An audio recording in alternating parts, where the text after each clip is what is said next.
Bihar news में स्वागत है आपका दोस्तों। मैं हूं फिरदौस गनी और आप देख रहे हैं केडीवी लाइव।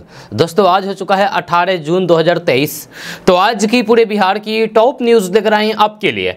दोस्तों वीडियो शुरू करने से पहले आपको बता दें कि अगर आप नए आए हैं इस चैनल पर तो फिर चैनल को सब्सक्राइब करके बेल आइकन को प्रेस कर दीजिए और साथ ही वीडियो को लाइक कर दीजिए, अपने दोस्तों के साथ शेयर भी कीजिए। तो चलिए शुरू करते हैं आज की पूरे बिहार की टॉप न्यूज। दोस्तों आज बिहार न्यूज में सबसे पहले बात करते हैं कि केंद्र सरकार के द्वारा यूनिफॉर्म सिविल कोड लागू किए जाने की तैयारी पर बिहार में सियासत गरमाने लगी है। केंद्र सरकार द्वारा एक बार फिर से यूनिफॉर्म सिविल कोड को लेकर के लॉ कमीशन से राय मांगी गई है, लेकिन अब बिहार की सत्ताधारी पार्टी जदयू ने यूनिफॉर्म सिविल कोड का विरोध किया है। जहां बिहार के वित्त मंत्री विजय कुमार चौधरी ने कहा कि हमारी पार्टी या फिर हमारी सरकार किसी भी हालात में यूनिफॉर्म सिविल कोड का समर्थन कभी नहीं करेगी। उन्होंने दो टूक अंदाज में कह दिया है कि 4 साल पहले लॉ कमीशन ने कह दिया है कि इसकी कोई जरूरत नहीं है, तो फिर इस चुनाव से पहले इसे उठाना सही नहीं है। विजय चौधरी ने कहा है कि भाजपा सांप्रदायिकता फैलाने और ध्रुवीकरण को तेज करने के लिए इस तरीके का काम कर रही है, लेकिन कोई भी फायदा नहीं होगा। उन्होंने स्पष्ट कहा है कि यूनिफॉर्म सिविल कोड के समर्थन का सवाल ही पैदा नहीं होता है। दोस्तों बात करते हैं कि बिहार की राजधानी पटना में दर्शकों को फिल्म आदि पुरुष अच्छी नहीं लगी। रामायण की महागाथा पर बनी बहुचर्चित फिल्म आदि पुरुष रिलीज हो चुकी है। बाहुबली फिल्म स्टार प्रभास ने इस फिल्म में राम का किरदार निभाया है। जहां इस वजह से लोगों को फिल्म को बहुत उम्मीद थी, लेकिन पटना में फिल्म देख करके निकल रहे लोगों ने बताया है कि फिल्म उन्हें बहुत खराब लगी। पहले दिन की शो के लिए कई दिनों पहले से एडवांस बुकिंग करा करके लोगों ने सिनेमा हॉल में सीटें बुक की और अब फिल्म देख करके निकले तो फिर कहा कि पूरी तरीके से ये पैसे और समय की बर्बादी है। लोगों ने बताया है कि फिल्म के मेकर्स ने धर्म के नाम पर लूटने की कोशिश की है और लोगों की आस्था से जुड़ी भावनाओं के साथ खिलवाड़ किया है। युवा वर्ग ने कहा है कि फिल्म में छपरी भाषा यानी कि टपोरी छाप भाषा का इस्तेमाल किया गया है। रावण के रूप में सैफ अली खान रावण तो नहीं लग रहे हैं, बल्कि ओमकारा के लंगड़ा त्यागी ही लग रहे हैं। हालांकि फिल्म में एनिमेशन होने की वजह से बच्चों ने इसे काफी पसंद किया है। एक बात बताइए कि रामचरितमानस मस्जिद में लिखा गया है या नहीं? ये कोई देखा है क्या?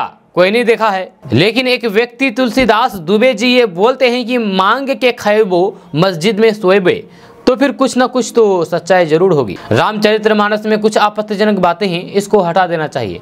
ये बातें बिहार के शिक्षा मंत्री प्रोफेसर चंद्रशेखर सिंह ने कही है।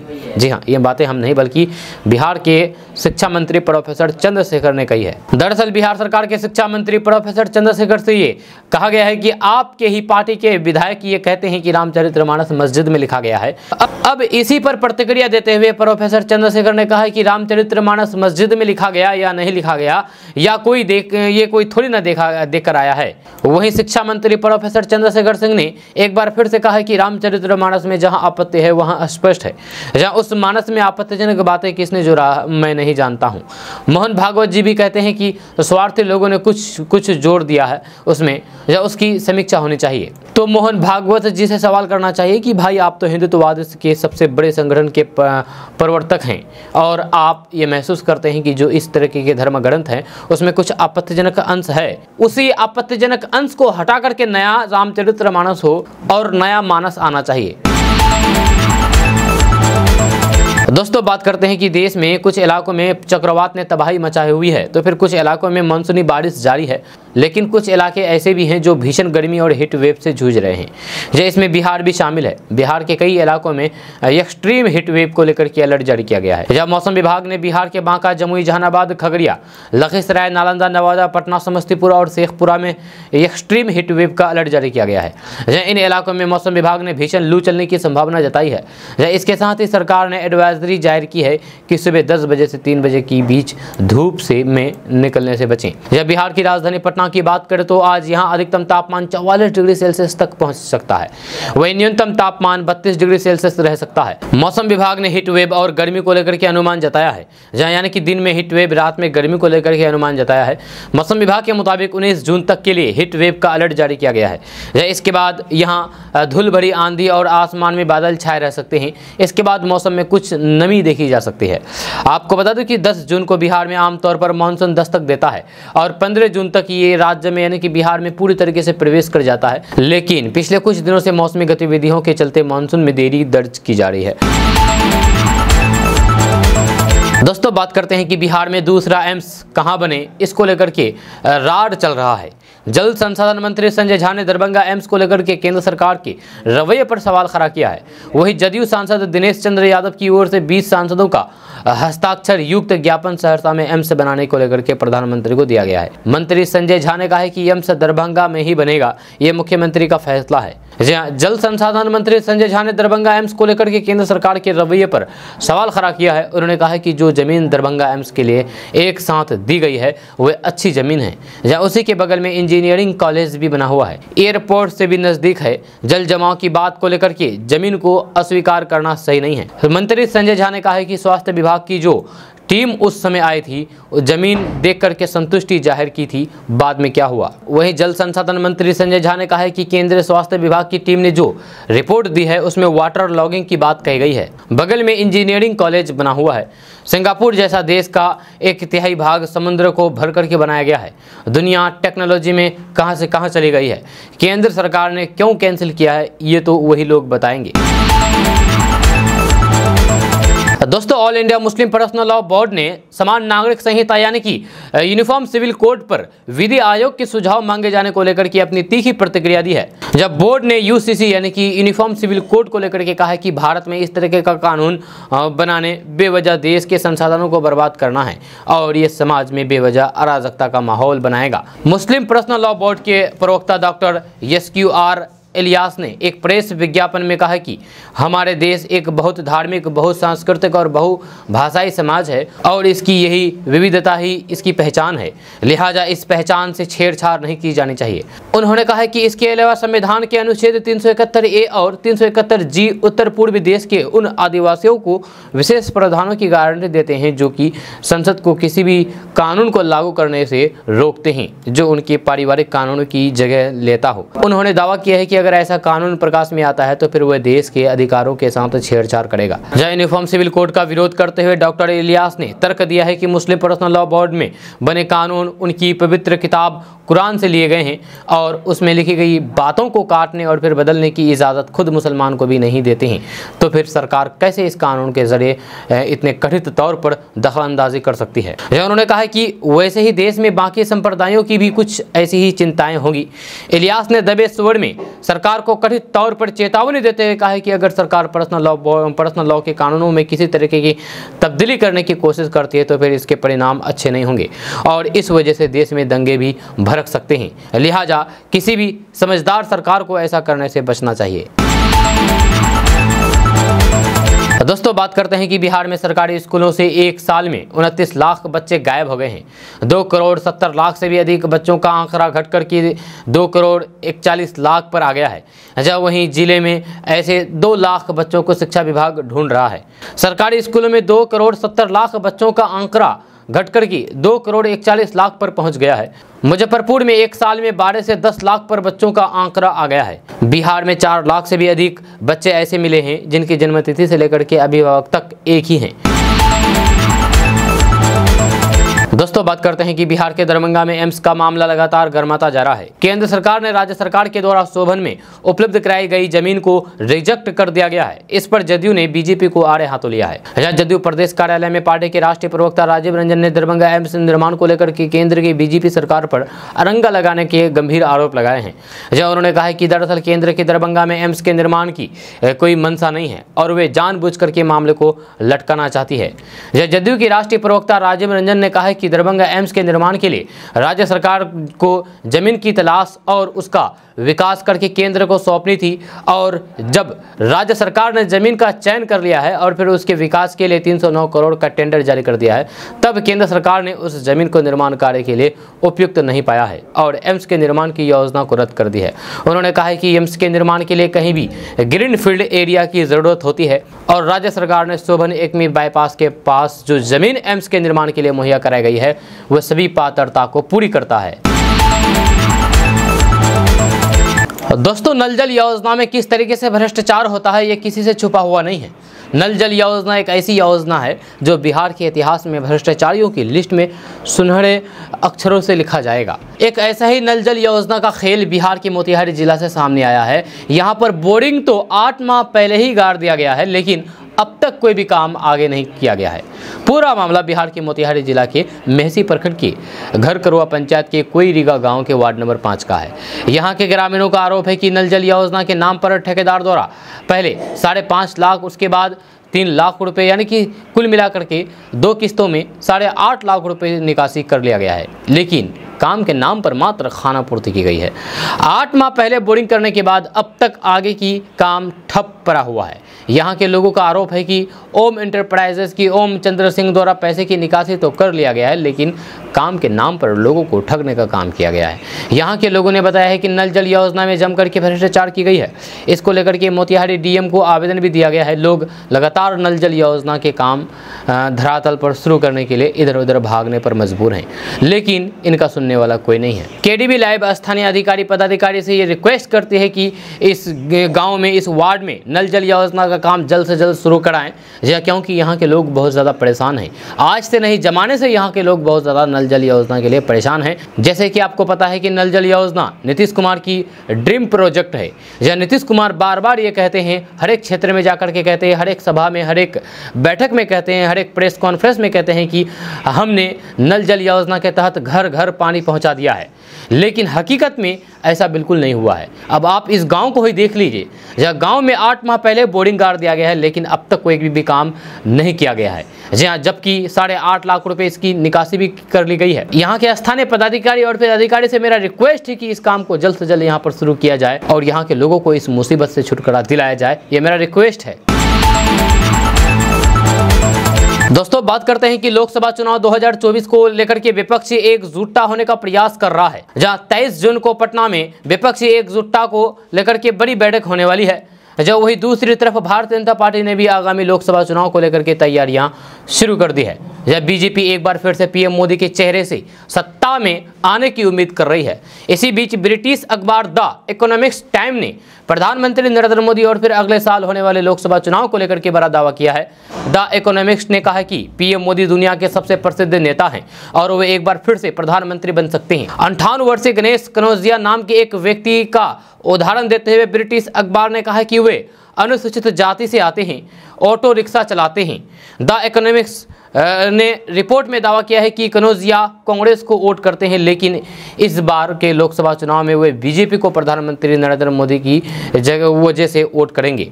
जब पिछले दोनों लोकसभा चुनाव में बीजेपी ने अपनी सरकार बनाई है और अभी भी देश के आधे से ज़्यादा राज्यों में बीजेपी की सरकार है। जैसे ही आम चुनाव की बात होती है तो फिर ये सभी समीकरण बदल जाते हैं। आपको बता दें कि बीजेपी ने साल 2014 और 2019 में हुए लोकसभा चुनाव में पीएम मोदी के चेहरे पर चुनाव लड़ा और जीता था। दोस्तों, बात करते हैं कि अरब सागर के चक्रवात से गुजरात और राजस्थान के कुछ हिस्सों में क्षति अवश्य हुई है, लेकिन दूसरा पहलू यह है कि धान की खेती के लिए वरदान साबित होने वाला है। चक्रवात के चलते उत्तर मध्य भारत में निम्न दबाव का क्षेत्र विकसित होने लगा है। इससे बंगाल की खाड़ी में अटके मानसून को गति मिलेगी, जो धान उत्पादन राज्य उत्तर प्रदेश, बिहार, झारखंड, तेलंगाना, मध्य प्रदेश, छत्तीसगढ़ एवं हरियाणा समेत देश के लगभग आधे हिस्से में अगले 1 महीने तक अच्छी वर्षा के अनुकूल माहौल तैयार करेगा। इन राज्यों में वर्षा बहुत कम हुई है। जून में अभी तक यूपी में 93%, बिहार में 83% और मध्य प्रदेश में 81% कम वर्षा हुई है। हालांकि यहाँ प्री मानसून वर्षा की भी स्थिति अब बन रही है। मौसम वैज्ञानिकों का कहना है कि चक्रवात के चलते मानसून के आने में देरी होने से धान की फसल लगाने में थोड़ी सी देरी हुई है, किंतु अब रोपाई का काम तेजी से बढ़ सकता है। गर्मी से जूझ रहे बिहार एवं पूर्वी यूपी की फसलों को 20 जून से राहत मिलने की उम्मीद है। भारतीय मौसम विभाग यानी कि आईएमडी ने पहले ही इस खरीफ वर्ष में सामान्य वर्षा का अनुमान जारी रखा है। जब बीच में चक्रवात के चलते बिहार पहुंचने से पहले ही मानसून के अटके रहने की संभावना जारी की गई है, किंतु अब आईएमडी के साथ निजी एजेंसी स्काईमेट ने भी ऐसी आशंका को खारिज कर दिया है। दोस्तों, बात करते हैं कि तमिलनाडु के मदुरई सेंट्रल जेल में बंद यूट्यूबर मनीष कश्यप बिहार आ रहे हैं। जी हाँ, एक बड़ी खबर है। 27 जून को मनीष कश्यप को बेतिया बिहार लाया जाएगा। रंगदारी और मारपीट के पुराने केस में बेतिया कोर्ट में उसकी पेशी होने वाली है। न्यायालय ने सुनवाई के लिए सशरीर हाजिर होने का आदेश दिया है।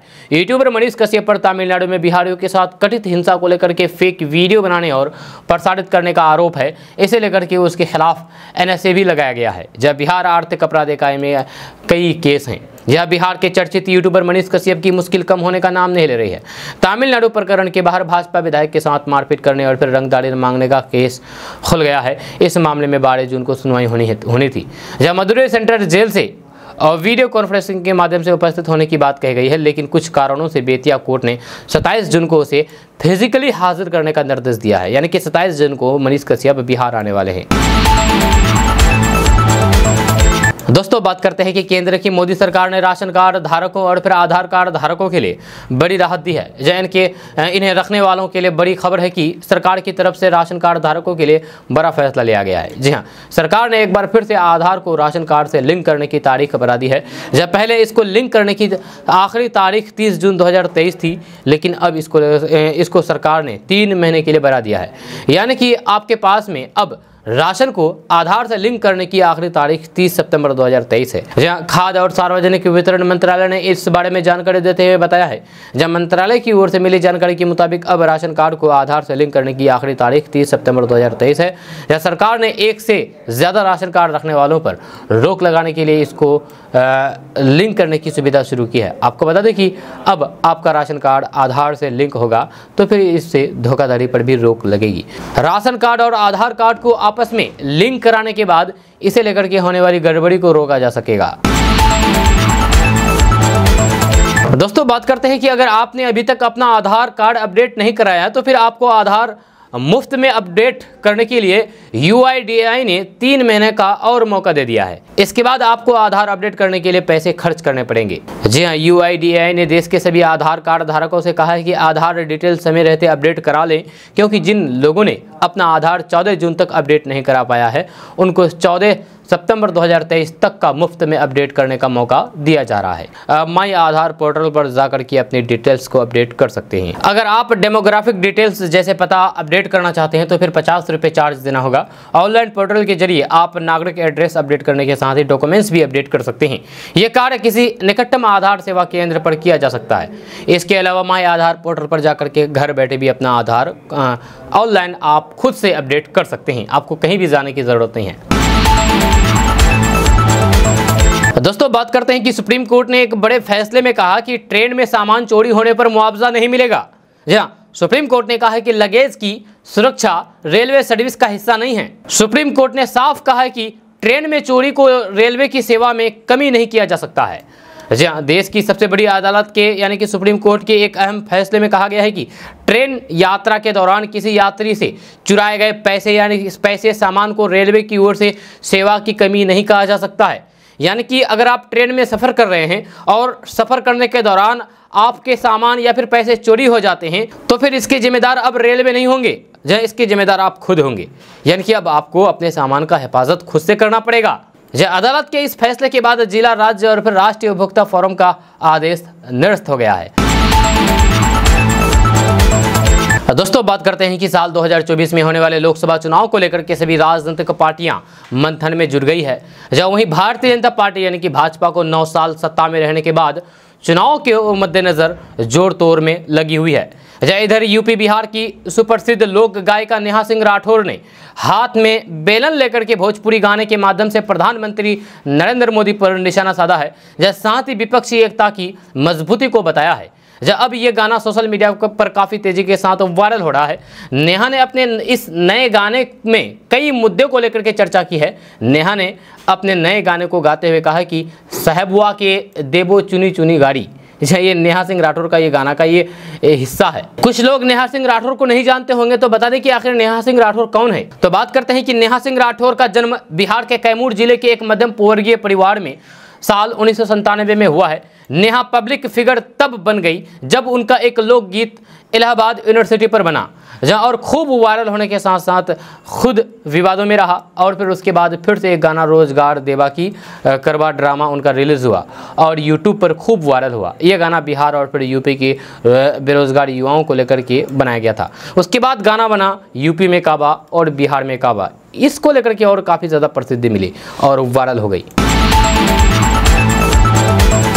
दोस्तों, बिहार की राजनीति में शहाबुद्दीन, तस्लीमुद्दीन जैसे नेताओं की तलाश में एआईएमआईएम जुटी हुई है। आपको बता दें कि बिहार की राजनीति में कांग्रेसी दौर के बाद 90 के दशक में लालू यादव के मुस्लिम समीकरण को आगे बढ़ाने में तस्लीमुद्दीन और शहाबुद्दीन की बड़ी भूमिका रही है।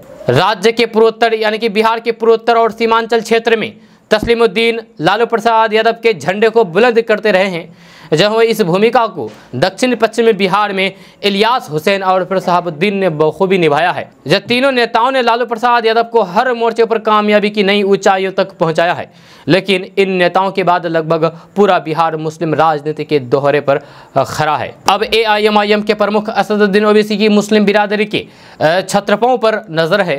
जब बिहार की 6 से 7 मुस्लिम बहुल सीटों पर असदुद्दीन ओवैसी की पार्टी को उम्मीदवार के लिए परेशान भी नहीं होना पड़ेगा, क्योंकि जिन मजबूत प्रत्याशियों को महागठबंधन में टिकट नहीं मिलेगा वो अपनी किस्मत ओवैसी की पतंग के सहारे चमकाने का प्रयास करेंगे।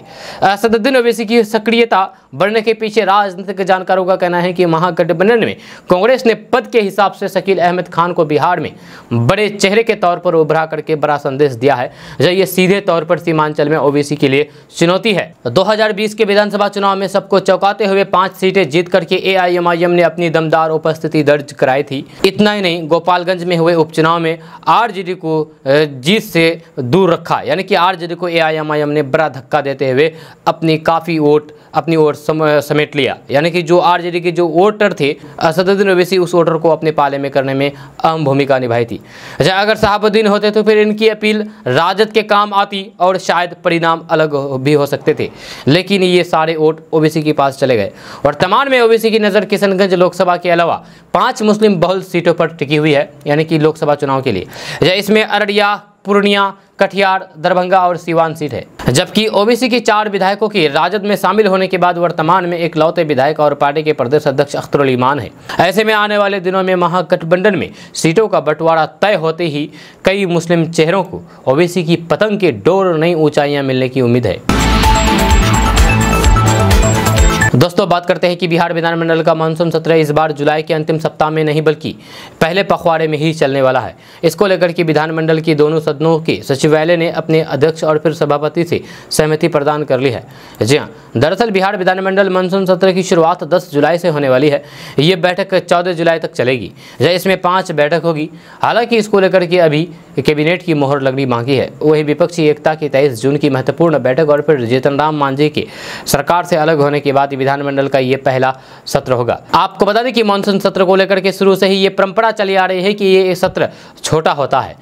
इससे पहले 2022 में मानसून सत्र अवधि 64 दिनों की थी, पर 24 से 30 जून के बीच बैठक 7 दिन की हुई थी। बैठक तो नहीं हुई, पर सत्र को भी अनिश्चितकालीन स्थगित नहीं किया गया था।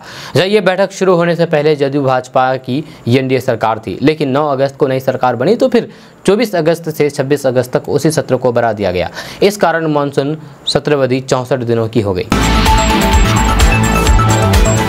दोस्तों, बात करते हैं कि बेगूसराय जिले से गुरु और शिष्य के रिश्ते को शर्मसार करने वाला मामला सामने आया है, जहां एक शिक्षक पर 8 साल की बच्ची के साथ गलत काम करने का आरोप लगा है। आपको बता दें कि शिक्षक ने अपनी गलती भी मान ली है। शिक्षक का कहना है कि वह बहक गया है। हालांकि पुलिस ने मामला दर्ज करके आगे की कार्रवाई शुरू कर दी है। यह बिहार के बेगूसराय जिला के गढ़पुरा थाना क्षेत्र के कनौसी गांव का ये पूरा मामला है। स्थानीय लोगों ने बताया है कि 8 वर्षीय बच्ची आरोपी शिक्षक के पास ट्यूशन पढ़ने जाती थी, जहाँ पिछले 1 साल से किशोरी को ट्यूशन पढ़ा रहा था। शुक्रवार को बच्ची जब उसके पास पढ़ने गई तो फिर आरोपी शिक्षक विक्की उसे दूसरे कमरे में ले गया और उसके साथ गलत काम किया। जहाँ किशोरी जब ट्यूशन से वापस घर आई तो फिर दर्द होने का जिक्र किया। इस पर परिवार वालों ने उनसे पूरी बात की जानकारी ली। बच्ची ने अपने साथ हुए गलत काम के बारे में परिवार वालों को बताया।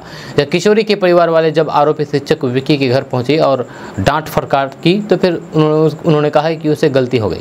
आरोपी शिक्षक के आवाज़ से शिकायत करने के लिए पीड़ित परिवार थाने पहुंचा। जब वहीं हालात बिगड़ता हुआ देख करके आरोपी शिक्षक भी भाग करके थाने पहुंच गया और अपनी गलती मान ली। जब पुलिस ने आरोपी शिक्षक को गिरफ्तार कर लिया है। बच्ची और आरोपी शिक्षक को मेडिकल टेस्ट के लिए सदर अस्पताल भेजा है। जब पीड़ित परिवार वालों की माने तो आरोपी शिक्षक एक साथ कई बच्चियों को ट्यूशन पढ़ा रहा था। वह सभी बच्चियों को घर भेज करके उनकी बच्ची को रोक लिया, बहला फुसला करके कमरे ले गया और गंदा काम कर दिया। दोस्तों बात करते हैं कि रामचरितमानस विवाद पर सियासी जारी है। जी हां, आरजेडी के बाहुबली विधायक रीतलाल यादव द्वारा की गई टिप्पणी के बाद सियासी घमासान थमने का नाम नहीं ले रहा है। अब भाजपा के प्रदेश अध्यक्ष सम्राट चौधरी ने आरजेडी सुप्रीमो लालू प्रसाद यादव और विधायक रीतलाल यादव पर जमकर के निशाना साधा है। उन्होंने कहा है कि किसी की मानसिक स्थिति खराब हो और एक अपराधी रामचरितमानस का ज्ञान दे, इससे बड़ा दुर्भाग्य कुछ नहीं हो सकता। एक गुंडा अपराधी जिसने पटना के एक इलाके को लूटने का काम किया, लालू प्रसाद ने उसे विधायक का टिकट दे दिया। सम्राट चौधरी ने आरोप लगाया है कि लालू प्रसाद ने पूरे राजद का अपराधीकरण कर दिया है। एक अपराधी को रामचरितमानस पर बोलने का कोई अधिकार नहीं है। जब विपक्षी एकता की बैठक के सवाल पर सम्राट चौधरी ने कहा कि 23 जून की बैठक में होना क्या है। नीतीश कुमार को सपना दिखा करके हम लोगों से अलग किया गया और सपना इसलिए तुड़वा दिया गया कि वे राष्ट्रीय अध्यक्ष का नाम भूल गए। उनको प्रधानमंत्री पद के उम्मीदवार से ही हटा दिया गया। जब बिहारी होने के चलते लगता है कि उनको अपमानित किया गया है। दोस्तों बात करते हैं कि पॉलिटिक्स में एंट्री की कोशिश में नाकाम रहने के बाद बिहार के पूर्व पुलिस महानिदेशक यानी कि डीजीपी गुप्तेश्वर पांडे आध्यात्म की राह पर हैं। जो शुरुआत कथावाचक से की और अब जगत गुरु बन गए हैं। जब पिछले दिनों इन्हें जीआर स्वामी जी ने जगत गुरु रामानुजाचार्य की उपाधि दी। हालांकि गुप्तेश्वर पांडे राजनीति में अपनी नाकामी को अभी तक नहीं भूल पाए हैं। उन्होंने नेताओं को जम करके कोसा है। एक मीडिया से चर्चा में गुप्तेश्वर पांडे ने कहा है कि वे पॉलिटिक्स में स्टैंडर्ड सेट करने गए थे, लेकिन नेताओं को सिर्फ चमचे चाहिए, नेता नहीं। गुप्तेश्वर पांडे ने कहा है कि राजनीति में तेज चलेंगे तो ये पर कट काट देंगे। जब गुप्तेश्वर पांडे ने तल्ख लहजे में कहा है कि नेताओं को छल बल धोखा लंगड़ी मार चाहिए, जब उनके लिए ये कठिन था। राजनीति समाज को तोड़ती है, वे इसे अध्यात्म से जोड़ने आए हैं। गुप्तेश्वर पांडे ने बिहार में संतों की भूमिका पर कहा कि यहाँ 13 करोड़ की आबादी में एक भी राष्ट्रीय स्तर का संत नहीं है। गुप्तेश्वर पांडे ने भारत को हिंदू राष्ट्र बनाने की रणनीति पर कहा कि वे सनातन कट्टरवादियों की इजाजत नहीं देता है। सनातन सबको समान नजर से देखता है।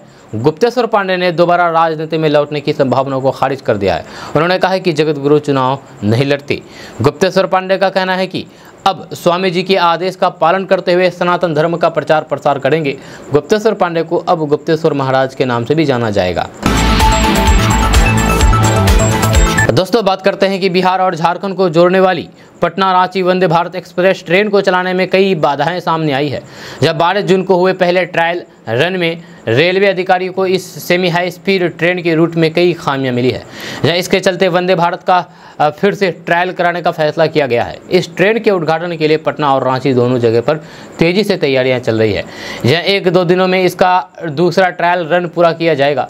अगर यह सफल रहा तो फिर आगामी 26 या फिर 27 जून को पटना रांची वंदे भारत ट्रेन को हरी झंडी मिल सकती है। जब पटना के राजेंद्र नगर कोचिंग कॉम्प्लेक्स में ट्रेन का मेंटेनेंस जारी है, माना जा रहा है कि ट्रेन का प्राथमिक मेंटेनेंस यहीं पर होगा। यह तैयारी से जुड़े हुए मध्य रेल के एक शीर्ष अधिकारी ने के अनुसार 26 और 27 जून को उद्घाटन को लेकर के तैयारी करने को कहा गया है।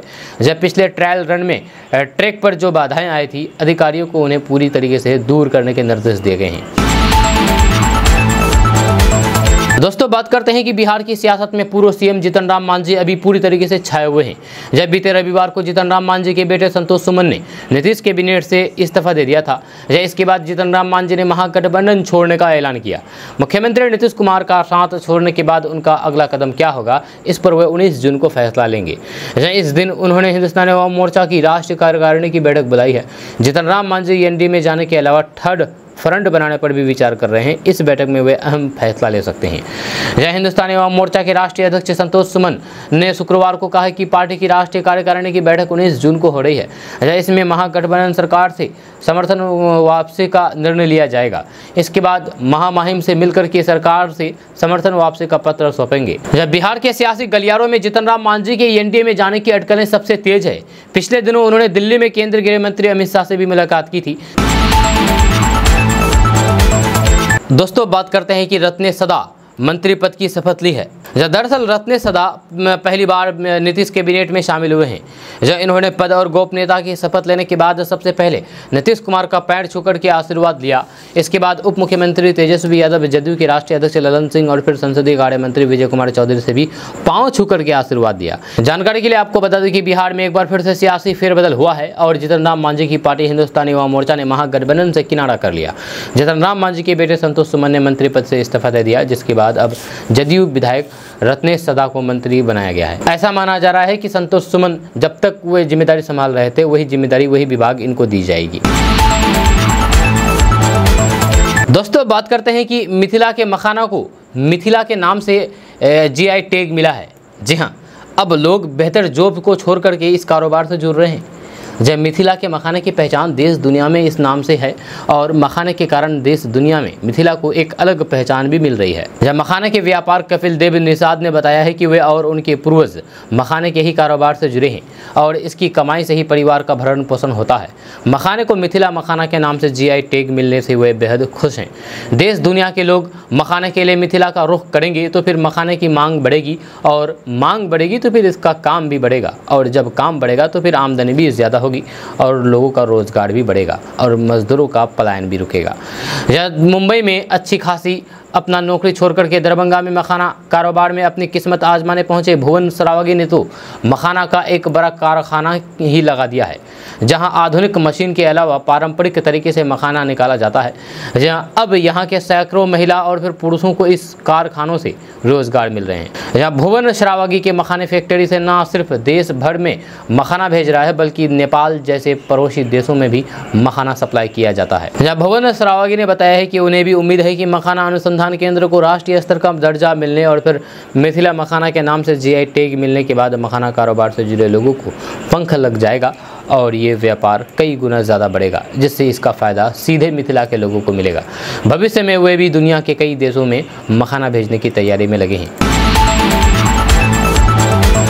दोस्तों बात करते हैं कि बोर्ड परीक्षाओं के आयोजन से लेकर के रिजल्ट जारी करने के मामले में पिछले कुछ सालों से बिहार बोर्ड टॉप पर है। इस साल भी Bihar school exam board BSEB की तरफ से कक्षा 10वीं और फिर 12वीं की परीक्षा का आयोजन फरवरी में किया गया। बिहार बोर्ड की अध्यक्ष निधि छिब्बर ने मीडिया से बात करते हुए कहा कि central board of secondary education CBSE board Bihar board की तकनीक को अपनाएगा।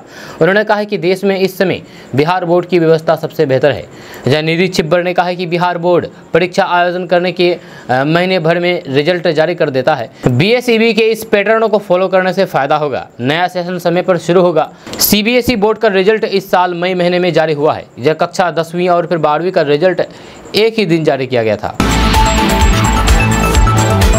दोस्तों बात करते हैं कि पटना में अगले सप्ताह G20 कार्य समूह की बैठक के लिए आने वाले प्रतिनिधि मंडल का बिहार के लोकगीत एवं नृत्य से स्वागत किया जाएगा। एक अधिकारी ने ये जानकारी दी है। G20 कार्य समूह की बैठक पटना में 22 जून और 23 जून को होने वाली है। कला संस्कृति एवं युवा विभाग के अतिरिक्त सचिव दीपक आनंद ने कहा है कि हमने पहले ही राज्य के प्रसिद्ध लोक नर्तकियों, गायकों और कलाकारों का चयन कर लिया है जो G20 प्रतिनिधियों की यात्रा के दौरान प्रदर्शन करने वाली मंडलियों का हिस्सा होंगे। दोस्तों बात करते हैं कि बिहार में भाजपा अध्यक्ष सम्राट चौधरी ने समय से पहले लोकसभा चुनाव होने के नीतीश कुमार के बयान पर करारा जवाब दिया है। उन्होंने कहा कि देश में समय से पहले लोकसभा चुनाव कराने का अधिकार केवल प्रधानमंत्री को है, लेकिन ये बात बिहार के मुख्यमंत्री नीतीश कुमार को कैसे पता चला। जब पटना में मीडिया से बातचीत में बीजेपी प्रदेश अध्यक्ष सम्राट चौधरी ने कहा कि अगर कोई नेता ये कह रहे हैं कि समय से पहले लोकसभा चुनाव होगा, इसका अर्थ ये है कि उनकी PM से बात हो रही है। ऐसे बयान देने वाले नेता को बताना चाहिए कि क्या PM से उनकी बात हो रही है। नीतीश कुमार कई दिनों से ये कह रहे हैं कि देश में समय से पहले लोकसभा के चुनाव हो सकते हैं। इसके बाद डिप्टी CM तेजस्वी यादव ने भी CM के बयान का समर्थन किया। CM नीतीश कुमार ने अधिकारियों के साथ बैठक में इसका खुलासा भी किया है कि देश में समय से पहले लोकसभा चुनाव कराए जा सकते हैं, इसलिए आप लोग काम में तेजी लाइए। उन्होंने अपने कार्यकर्ताओं को भी तैयार कर रखने का निर्देश दिया है। शुक्रवार को पटना में नीतीश कुमार ने विपक्षी पार्टियों को चुनाव के लिए सजग करने वाले बयान दिया। उन्होंने कहा है कि समय से पहले सब लोग मिलकर के रणनीति तय कर लें, क्योंकि विपक्षी एकता बनने से केंद्र सरकार और फिर भाजपा की चिंता बढ़ गई है। अपने नुकसान को कम करने के लिए वे समय से पहले भी चुनाव करवा सकते हैं, इसीलिए 2024 का इंतजार नहीं करें। नीतीश कुमार के इस बयान पर बीजेपी के प्रदेश अध्यक्ष सम्राट चौधरी ने जवाब दिया है।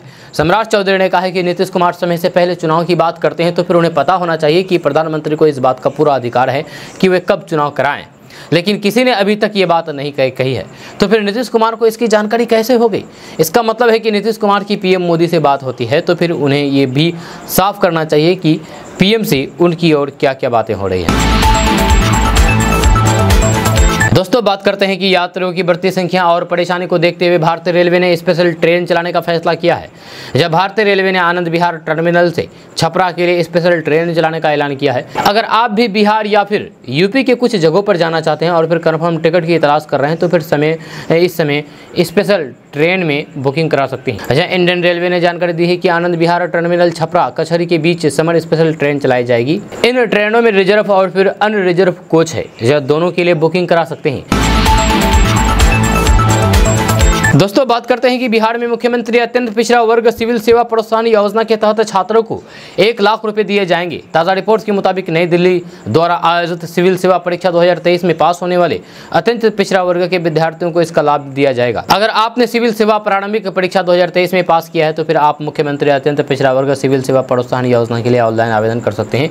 ऑनलाइन आवेदन करने की अंतिम तिथि 17 जुलाई 2023 तक निर्धारित किया गया है। ऑनलाइन आवेदन करने के लिए पात्रता के बारे में अगर बात किया जाए तो इसमें ऑनलाइन आवेदन करने के लिए पात्रता है कि सिविल सेवा प्रारंभिक परीक्षा 2023 में पास होना चाहिए। आवेदक को बिहार का अस्थायी निवासी होना चाहिए। जब बिहार राज्य के अत्यंत पिछड़ा वर्ग के विद्यार्थी होनी चाहिए। एक व्यक्ति को एक ही बार इस योजना का लाभ दिया जाएगा। अगर कोई व्यक्ति सरकारी या फिर किसी भी संस्थान की सेवाओं में है तो फिर उसे इसका लाभ नहीं मिलेगा। जी हाँ, अब आप सोच रहे होंगे कि इसके लिए हम आवेदन कैसे करें, तो इसके लिए एक वेबसाइट है, उस वेबसाइट पर जाना होगा। उस वेबसाइट के माध्यम से ही आप आवेदन कर सकते हैं। जी हाँ, और ये वेबसाइट है www.fts.bis.nic.in। इस वेबसाइट पर जाकर के आप ऑनलाइन के द्वारा आवेदन कर सकते हैं। दोस्तों बात करते हैं कि जन अधिकार पार्टी के राष्ट्रीय अध्यक्ष पप्पू यादव ने जदयू अध्यक्ष ललन सिंह के छोटी दुकान वाले बयान पर आपत्ति जताई है। उन्होंने कहा कि ये लोग छोटी दुकान कह करके छोटे दलों को खत्म करना चाहते हैं, जहां उन्हें सबको साथ में लेकर के चलना चाहिए। पप्पू यादव ने कहा है कि उनके महागठबंधन में जाने का फैसला लालू और नीतीश करेंगे। उन्हें पप्पू यादव की भूमिका तय करनी चाहिए। आपको बता दें कि हाल ही में जदयू अध्यक्ष ललन सिंह ने पूर्व सीएम जीतन राम मांझी की पार्टी को छोटी दुकान बताया था और उसे जदयू में मर्ज करने के लिए कहा। इसके बाद जीतन राम मांझी के बेटे संतोष सुमन ने नीतीश कैबिनेट से इस्तीफा दे दिया। रिपोर्ट्स के मुताबिक जन अधिकार पार्टी के राष्ट्रीय अध्यक्ष पप्पू यादव ने कहा कि वह हमेशा महागठबंधन के समर्थन में है। विपक्षी एकता होनी चाहिए लेकिन उसका तरीका भी सही हो। जब खुद को महागठबंधन में लिए जाने के सवाल पर उन्होंने कहा है कि इस बारे में लालू यादव और नीतीश कुमार ही फैसला ले सकते हैं।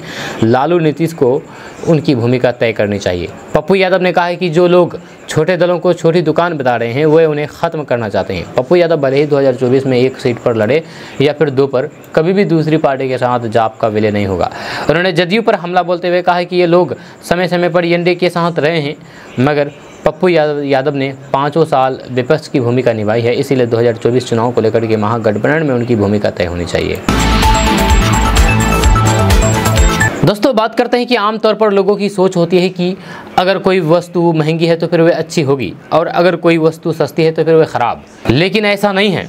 अगर आपके घर में कोई बीमार होता है तो फिर उसके इलाज और फिर दवाइयों में बहुत पैसे खर्च होते होंगे, लेकिन दवाइयों पर होने वाले खर्च को बचाया जा सकता है। आपको बता दें कि भारत में जन औषधि दवाइयों ने अब अपनी जगह बनानी शुरू कर दी है, जो ब्रांडेड दवाइयों की तुलना में 50 से 90% तक सस्ती होती है। Pharmaceutical and medical devices bureau of India यानी कि PMBI के CEO रवि दजीज ने बताया है कि पिछले 9 सालों में PMBJP के तहत जन औषधि केंद्रों की संख्या में तेजी के साथ बढ़ोतरी हुई है, जब उनकी संख्या में 100 गुना की वृद्धि हुई है और बिक्री में भी 170 गुना से अधिक की वृद्धि हुई है। ब्रांडेड दवाओं की तुलना में लोगों ने इस योजना की मदद से लगभग 20,000 करोड़ रुपए की बचत की है।